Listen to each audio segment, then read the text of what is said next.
শুধু চিনি খাও, আজকে তোমার হুজুরকে সব বলে দেবো। আসো বলছি, আসো।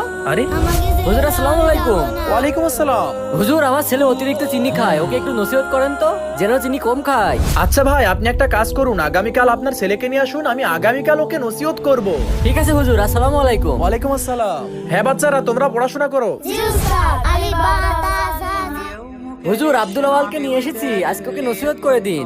ঠিক আছে ভাইজান, শোনো আব্দুল আওয়াল, চিনি কম খেতে হয়, তা না হলে দাঁতে পোকা হয়। এখন থেকে চিনি কম খাবে, ঠিক আছে? জি উস্তাদ। হুজুর, এই নসিহতটা আপনি কালকেই করতে পারতেন, তাহলে একদিন পরে আসতে বললেন কেন? তাহলে শোনেন ভাই,